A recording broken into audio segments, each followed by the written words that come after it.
Hello all, welcome back to my channel. எல்லாருமே பாலக்கீரை வச்சு கூட்டு, பஜ்ஜி, சாம்பார் பண்ணி சாப்பிட்ருப்பீங்க. பட் இன்றைக்கி கொஞ்சம் டிஃப்ரெண்ட்டாக பாலக்கீரை வச்சு ஒரு புலாவ் ரெசிபி தான் பார்க்க போகிறோம். வாங்க எப்படி வீடியோக்குள்ளே போய் பார்க்கலாம். நீங்கள் இப்போ தான் நம்ம சேனலை ஃபஸ்ட் டைம் பார்க்குறீங்கன்னா ப்ளீஸ் சப்ஸ்கிரைப் பண்ணி வச்சுக்கோங்க. அப்போ தான் நான் போடுற வீடியோஸ் எல்லாமே மிஸ் ஆகாமல் உடனே உங்களுக்கு நோட்டிஃபிகேஷனில் வரும். நான் இந்த புலாவ் பண்ணுறதுக்கு கொஞ்சம் பாலக்கீரை எடுத்துருக்கிறேன். ஃபஸ்ட்டு இந்த கீரையோட காம்பெல்லாம், அதாவது தண்டு போர்ஷனை கட் பண்ணி எடுத்துடலாம். இதுக்கப்புறமா ஒரு பரந்த பவுலில் கொஞ்சம் கை பொறுக்கிற சூட்டில் வார்ம் வாட்டர் எடுத்துக்கோங்க. அதில் இந்த கீரையை போட்டு நல்லா வாஷ் பண்ணி எடுத்துக்கலாம். ஜஸ்ட்டு சுடு தண்ணியில் போட்டு வாஷ் பண்ணி எடுத்தாலே போதும். தண்ணியில் போட்டு கொதிக்க வச்சிட வேண்டாம். அதுக்கப்புறமா இந்த கீரையை நார்மல் டேப் வாட்டர் அல்லது ஐஸ் வாட்டரில் போட்டு நல்லா வாஷ் பண்ணி எடுத்துக்கலாம். வாஷ் பண்ண இந்த பாலக்கை அப்படியே மிக்ஸி ஜார் அல்லது பிளெண்டரில் சேர்த்துக்கலாம். கூடவே காரத்துக்கு 2 பச்சை மிளகா, கொஞ்சமாக ஒரு துண்டு இஞ்சி, ஒரு 7-8 பல் பூண்டு, கொஞ்சமாக மல்லிக்கீரை சேர்த்து தண்ணி எதுவும் ஊற்றாமல் நல்லா ஃபைனாக அரைச்சி எடுத்துக்கலாம். இப்போ அரைச்ச பாலக் பேஸ்ட்டை ஓரமாக வச்சுக்கலாம்.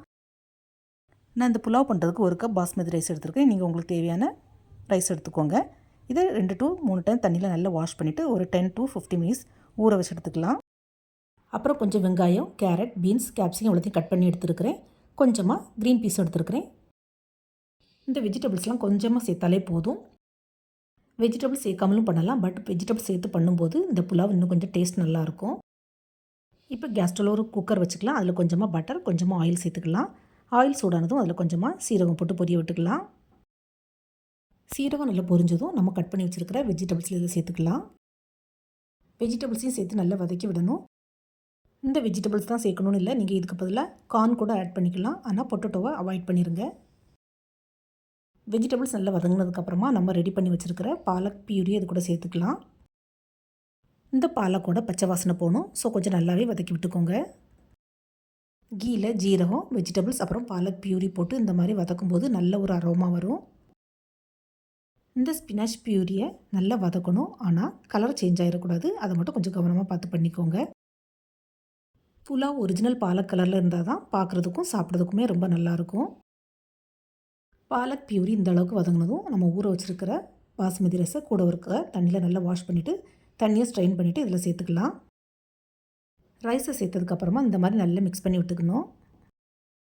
அரிசி இந்த மாதிரி நல்லா மிக்ஸ் பண்ணி விட்டதுக்கப்புறமா கொஞ்சம் தண்ணி சேர்த்துக்கலாம்.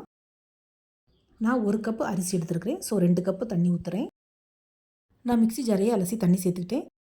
சிலவங்க ப்ரெஷர் குக்கர் அப்புறம் அரிசியோட அளவை பொறுத்து 1.5 கப்பு, அதாவது 1 கப்புக்கு 1.5 கப்பு தண்ணி வைப்பாங்க. பட் நான் எப்போவுமே 1:1 இந்த ரேஷியோவில் தான் வைப்பேன். எனக்கு கரெக்டாக வரும். இப்போ புலாவுக்கு தேவையான உப்பை சேர்த்து நல்லா மிக்ஸ் பண்ணி விட்டுக்கலாம். நான் எக்ஸ்ட்ராவாக வேறு கரம் மசாலா எதுவும் சேர்க்கல. உங்களுக்கு ஃப்ளேவர் வேணுன்னா கொஞ்சமாக கரம் மசாலா ஆட் பண்ணிக்கலாம். அவ்வளோதான். ஒரு 2 to 3 விசில் வச்சு எடுத்தாலே போதும். புலாவ் சூப்பராக ரெடி ஆயிரும். வெறும் இஞ்சி, பூண்டு, பச்சை மிளகா வச்சு ஸ்பினாச் புலாவ் சூப்பராக ரெடி ஆகிட்டு. நிறைய கிட்ஸ் பார்த்திங்கன்னா, கிட்ஸ் மட்டும் இல்லை பெரியவங்களும் இந்த பாலக் நிறைய சாப்பிட மாட்டாங்க. ஸோ இந்த மாதிரி புலாவ் பண்ணி கொடுத்தீங்கன்னா எதையும் வேஸ்ட் ஆக்காமல் அப்படியே சாப்பிட்ருவாங்க. இந்த வீடியோ பார்த்ததோட விடாமல் நீங்களும் வீட்டில் கண்டிப்பாக ட்ரை பண்ணி பாருங்கள் ஃப்ரெண்ட்ஸ். இந்த வீடியோ பிடிச்சிருந்தால் மறக்காமல் SRV கலக்கல்ஸை லைக், ஷேர் அண்ட் சப்ஸ்கிரைப் பண்ணி வச்சுக்கோங்க. புலாவ் ரொம்ப சூடாக இருக்கிறதுனால பார்க்குறதுக்கு ஸ்டிக்கியாக இருக்க மாதிரி தெரியும். பட் 2 to 3 மினிட்ஸில் உதிரியாக பொலன்னு ஆயிரும். இதே மாதிரி பாலக் புலாவை நீங்களும் வீட்டில் ட்ரை பண்ணி பாருங்கள். உங்களுக்கு எப்படி வந்தது, பிடிச்சிருந்தாலும் உங்களோட ஃபீட்பேக்கை மறக்காமல் ஷேர் பண்ணுங்கள். இந்த வீடியோ பிடிச்சிருந்தால் நம்ம சேனலை லைக், ஷேர் அண்ட் சப்ஸ்கிரைப் பண்ணுங்கள். தேங்க்ஸ் ஃபார் வாட்சிங். See you soon in the next video. Bye bye. Take care.